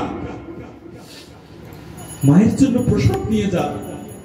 দামোদর হাত পেতে প্রসাদ নিলেন মায়ের জন্য, নিয়ে চলে যাচ্ছে। পিছন থেকে আবার ডাকছে, ও দামোদর। প্রভু তুমি এমন করছো কেন? বলছে, তোরা যে নবদ্বীপে যাবি, তোরা কত ভাগ্যবান আমার মাকে দেখবি, তোরা কত ভাগ্যবান বিষ্ণু প্রিয়াকে দেখবি, তোরা কত ভাগ্যবান ওই নবদ্বীপবাসী যত বৈষ্ণব আছে সেই বৈষ্ণবদের সঙ্গ করবি। আর আমি জীব রক্ষার জন্য চৈতন্য মহাপ্রভু রূপে নবদ্বীপে আসার কারণে আমি যে সন্ন্যাসী হয়ে পরের মাকে মা বাবা বলে ডাকছি, আর পরের বিছানায়, খালি বিছানায় ঘুমিয়ে ঘুমিয়ে আমি দিনগুলো পার করে দিচ্ছি। আমি তো মায়াবাদী সন্ন্যাসী, তোদের মুখে কৃষ্ণ কথা শুনে আমিও কৃষ্ণ প্রেমে ভাসি। দামোদর বলছে, আর কিছু বলবে? বলছে, আমার ঘরে একটা শাড়ি আছে। এক ভক্ত ভুল করে ভাবছে আমি শাড়ি পরি, সেজন্য আমার জন্য শাড়ি নিয়ে এসেছে। এই শাড়িটার প্রসাদটা আমার মায়ের কাছে একটু পৌঁছে দিবি। মায়ের সেবা তিনি কিভাবে দিচ্ছেন মহাপ্রভু। আর আমি তো একটু সাত্বিক আহার পেয়ে 2টি শ্লোক পাঠ করে প্রথমেই তো বাবা মাকে বাদ দিয়ে দিলাম। 1000 টাকার কাপড় পরে ঘুরে বেড়াই, কিন্তু আমাদের বাবা মায়ের কপালে এক টুকরো ছিঁড়ে কাপড় ছাড়া আর কিছু জোটে না। এইটা সনাতন ধর্মের শিক্ষা নয়। এহেন কাজ যারা করছেন, আমি ফিলিপ্পি ব্যাসাসনে বসে বলছি, আপনাদের জন্য চৈতন্য মহাপ্রভু নয়। মহাপ্রভু আপনাদের কৃপা করার সম্ভাবনা নেই। মহাপ্রভু ডেকে বলছে, দামোদর শুনে যাও। বলছে, বলো প্রভু। বলেছে, সচী মাতাকে তোমরা প্রণাম করো না? বলেছে, প্রতিদিন প্রণাম করি সচী মাতাকে। বিশ্বাস করো প্রভু, ওই গঙ্গা জলে স্নান করি, সচী মাতাকে প্রণাম করে আসি প্রতিদিন। বলেছি, সেই প্রণাম নয়, আমার মাকে এই কাপড় আর এই প্রসাদ দিয়ে তোরা একটা দণ্ডবত প্রণাম দিয়ে মাকে বলবি, তোমার নিমাই তোমাকে প্রণাম দিয়েছে। সেই প্রণামটা তোরা আমার মায়ের চরণে পৌঁছে দিবি। এই শিক্ষা দেবার জন্য মহাপ্রভু এসেছে। বলছে, প্রভু কি বলছো? মাকে প্রণাম দিব এইভাবে? বলছে, হ্যাঁ, আমার হয়ে তোরা আমার মাকে একটা প্রণাম দিবি। এই শিক্ষা দিয়েছে চৈতন্য মহাপ্রভু। আর চৈতন্য মহাপ্রভুর দোহাই দিয়ে সর্বপ্রথম বাদ দিয়ে দিলাম বাবা মাকে। কি ধর্ম আমরা পালন করছি, কোন ধর্মের সাথে আমরা যুক্ত হচ্ছি? শ্রীগাল কুকুর হওয়া ছাড়া এই জীবের কোনো উদ্ধারের আর ব্যবস্থা নেই। কুকুর কুলে পাঠিয়ে দিবে আমাকে, সেই দিন তো আর আমি আপনাদের মতো এমনি করে সাধু সঙ্গ করতে পারবো না, কারণ এই সঙ্গে একটা কুকুর আসলে আপনারা বের করে দিবেন। তার আগে ভাগ্য ভালো যে মহাপ্রভুর এই কীর্তনকে আমরা যেন স্মরণ মনন করতে পারি, মনে যেন থাকে, বাবা মাকে যেন প্রণাম করতে শিখি। চৈতন্য মহাপ্রভুর বাল্যলীলা চৈতন্য ভাগবতে মহাপ্রভু আলোচনা করেছেন। মহাপ্রভু বিকাল বেলায় তিনি গোধূলি লগ্নের আগে তিনি খেলা করতে যায়। শিশু বাচ্চারা যেমন খেলতে যায়, নিমাইও তেমন খেলতে যায়। খেলতে গিয়ে গোধূলি লগ্নে বাড়িতে ফিরে আসে। বাড়িতে ফিরে এসেই মহাপ্রভু তার মাকে একটি প্রণাম করতেন। আপনারা গ্রন্থ দেখুন, গ্রন্থ থেকে বলছি, গ্রন্থের নাম বলে দিলাম চৈতন্য ভাগবত। এই গ্রন্থটি কৃষ্ণ লীলার বাল্যলীলা, মহাপ্রভুর বাল্যলীলা এটার মধ্যে রয়েছে। বাল্যলীলায় মহাপ্রভুর শিশুটা ধুলি খেলা খেলে গোধূলি লগ্ন, অর্থাৎ সন্ধ্যা নয় বিকেলও নয়, এই টাইমে তিনি বাড়ি চলে আসে। বাড়িতে এসে কি করে? সর্বপ্রথম মাকে একটি প্রণাম করে। পিতা গুরু, মাতা গুরু, গুরু জ্যেষ্ঠ ভাই, আরেক গুরু খুঁজে পাই ভজনের গোসাই। প্রথম তো পিতা গুরু, মাতা গুরু, গুরু জ্যেষ্ঠ ভাই। এই যে যারা গুরুদেবরা রয়েছেন তারা কি করেন? দীক্ষার মন্ত্র নিতে গেলে আপনি প্রণাম করে বলেন, বাবা মার কাছে অনুমতি নিয়ে আসো। এক শিষ্য আমাকে বলছে, বাবা আমার তো বাবা মা নেই, আমি কার কাছে নিব? ঠিক আছে, তোমার কাকা কাকিমার কাছে নিয়ে আসো। অর্থাৎ তাদের কাছে তারা হচ্ছেন প্রথম গুরুদেব। আজকে সেই গুরুদেবের শিক্ষা দেয় মহাপ্রভু। মহাপ্রভু বাল্যলীলায় মহাপ্রভু এসে মাকে প্রণাম দেয় গোধূলি লগ্নে। অদ্বৈত গোসাই মহাপ্রভুকে জিজ্ঞেস করে, ও নিমাই, তুমি কে সেটা আমি তো জানি, তুমি বলো তো মাকে প্রণাম করো কেন? বলেছে, মাকে প্রণাম দিলে আমার শান্তি লাগে, সেই জন্য মাকে প্রণাম করি। বলেছে, প্রণাম করো, শান্তি লাগে, ভালো কথা। প্রণামও দুঃখ সমন। ভাগবত বললেন, প্রণামও দুঃখ সমন, ভাগবতের শেষ শ্লোক। প্রণামও দুঃখ সমন, প্রণাম দিলে আর দুঃখ থাকবে না। বলেছে, মাকে প্রণাম দিয়ে আমার আর কোনো দুঃখ থাকে না। বলেছে, ভালো কথা, এতে কোনো আমার প্রশ্নের ঘাটতি হলো না। তাহলে কি করতে হবে? অদ্বৈত গোসাই বলছেন মহাপ্রভুকে, বলছে, নিমাই মাকে প্রণাম করো, ঠিক আছে, প্রণাম দিয়ে উঠে আবার জোরহাত করে মায়ের বদনে কেন তাকিয়ে থাকো? নিমাই প্রণাম করে মায়ের দিকে তাকিয়ে থাকতেন এক পলকে। আর মা বলতেন, মা তো ধুলা ঝাড়ায় ব্যস্ত, সন্তানের গায়ে ধুলা ভরেছে, কাদা ভরেছে, মাটি ভরেছে, সারাদিন খেলেছে, বিকালে এখন এই ধুলি খেলা শেষ, ধুলা মারি ভরেছে, এগুলো মা ঝাড়ছে। আর নিমাই তো জোরহাত করে মায়ের দিকে তাকিয়ে আছে। তখন অদ্বৈত গোসাই জিজ্ঞেস করছে, মায়ের বদনে বদনে তাকিয়ে কি দেখছো অনন্ত কোটি বিশ্ব ব্রহ্মাণ্ডের মালিক, তুমি কি দেখছো নিমাই? নিমাই বলছে, যে জন মায়ের বদন দর্শন করলো সেজন স্বয়ং বৃন্দাবন ধাম দর্শন করে। প্রতিদিন যে জন মায়ের বদন দেখে সে তো বৃন্দাবন দেখে প্রতিদিন। আর সেই বৃন্দাবন যদি বৃদ্ধাশ্রমে ঘুমায়, তাহলে কিসের সাধন ভজন করছি আমরা? এগুলো তো নাটক। এই নাটকগুলো ছেড়ে দিতে হবে। অসৎ ক্রিয়া, কুটিনাটি, অসৎ ক্রিয়া, অসৎ কাজগুলো ছেড়ে দিতে হবে। কুটিনাটি, কুটি শব্দের অর্থ কপটতা, নাটি শব্দের অর্থ হচ্ছে নাটক। অসৎ ক্রিয়া কুটি নাটি। কপটতা কাকে বলা হয়? কপটতা হচ্ছে আপনাকে দেখে বললাম বাবা আপনি কত ভালো মানুষ, আপনার কত সুনাম, আপনাকে আমি কত শ্রদ্ধা করি, এই বললাম, লোকটা যে চলে গেল পিছন থেকে একটা বকা দিয়ে দিলাম, দূর একটা দুষ্ট লোক, সামনাসামনি বললাম আর কি। একে বলা হয় কপটতা। অসৎক্রিয়া কুটি নাটি। নাটি শব্দের অর্থ নাটক। নাটক কেমন? যেমন আমি পিতা হয়েছি, পিতা হওয়ার যে যোগ্যতা, সেই যোগ্যতা যদি আমার না থাকে আর আমি যদি পিতাগিরি করি তাহলে তাকে বলা হয় নাটক। আমি নাটক করছি, নাটক। অসৎক্রিয়া কুটি নাটি। সারও অন্য পরিপাটি, মানে অন্যের দিকে খুব পরিপাটি আমরা। আমার ঘরে বাবা মা, তাকে আমি বসতে দিলাম না, তাকে আমি খেতে দিলাম না, অন্য ঘরের একজন আসছে তার জন্য একবারে চরণ ধোয়ানোর জন্য বসে আছি। এই অধম আপনাদের আশীর্বাদে একটি জায়গায় ভাগবতী গিয়েছিলাম, বেশ জায়গায় যাই তো আপনাদের কৃপায়। এক জায়গায় গেলাম, রাত্রিবেলা দেখি ধরে নিয়ে চরণ জল করাচ্ছেন, রেডি করছেন, ব্রাহ্মণবাড়িয়া।